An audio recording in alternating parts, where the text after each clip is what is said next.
এবার যাবো কেতুগ্রামে। এসআইআর এর শুনানির নামে হয়রানি করা হচ্ছে এই অভিযোগ তুলে কেতুগ্রামে এবার রাস্তা অবরোধ হলো। বাদশাহী সড়কে কুটি সাঁকো মোড়ে পরপর দাঁড়িয়ে রয়েছে গাড়ি আর লরি।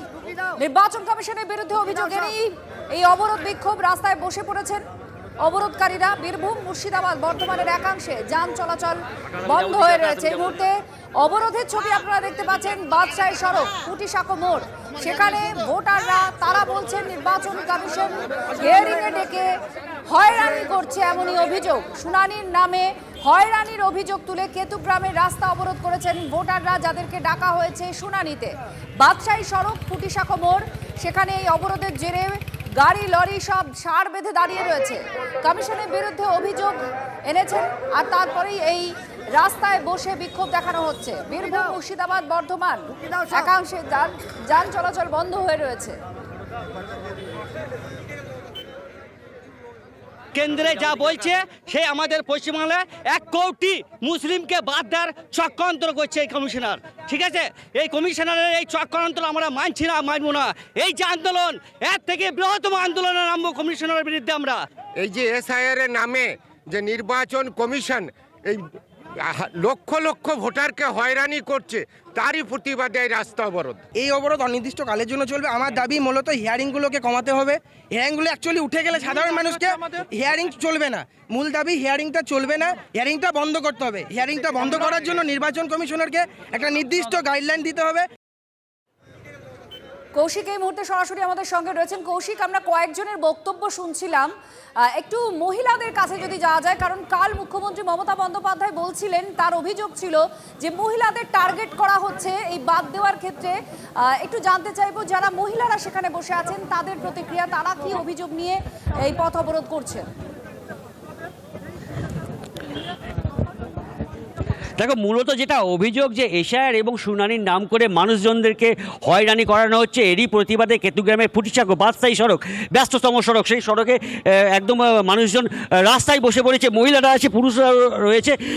আমি একটু একটু কথা বলার চেষ্টা করি। আপনারা কী জন্য এই অবরোধ করছেন? আমাদের এই অবরোধ চলছে, আমাদের সমস্ত ডকুমেন্টস থাকার সত্ত্বেও আবার নতুন করে ডাকছে, তার জন্য আমাদের এই প্রতিবাদ মিছিল চলবে। আমাদের গ্রামে আবার 600 নাম, আমার নিজের নামে, আমার ভাই বোনদের নাম এসেছে। তাহলে এই মানুষকে এত ভোট কমিশন কেন হ্যারাসমেন্ট করবে? আমরা ভোট কমিশনের কাছে জবাব চাই, তার নিজের বাবা মা ডকুমেন্টসটা দেখাক, তার ভাই বোনের ডকুমেন্টসটা দেখাক। পাবলিক হয়ে আমাদের অধিকার আছে, ভোট কমিশনের অধিকার দেখাক, সে আমাদেরকে দেখাক। ধন্যবাদ। আমাদের প্রতিনিধি কৌশিক আমাদের সঙ্গে ছিলেন। আপনারা শুনছিলেন অবরোধকারীদের অভিযোগ।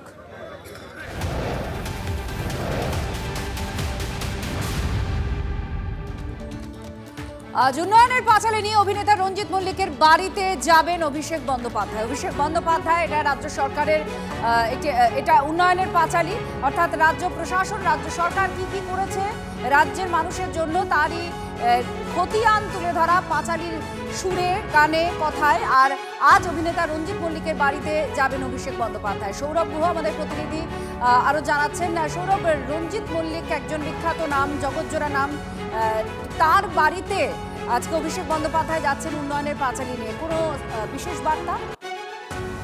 আপনি তোমার নিশ্চিতভাবে মনে থাকবে যে এর আগে যখন অভিষেক বন্দ্যোপাধ্যায় তার পার্টি কর্মীদের নিয়ে যখন ওই ডিজিটাল কনভেনশন তিনি করেছিলেন, সেই সময় কিন্তু তিনি যে কর্মসূচিগুলো দিয়েছিলেন, আজকের কর্মসূচিটিও তার অন্তর্গত। ইতিমধ্যেই বুথে বুথে বা ব্লকে ব্লকে যে বিশিষ্ট জনেরা আছে তাদেরকে গিয়ে মমতা বন্দ্যোপাধ্যায়ের এই উন্নয়নের পাঁচালী দেওয়া এবং সম্বর্ধনা করা, এই কাজ ইতিমধ্যে শুরু হয়ে গিয়েছে।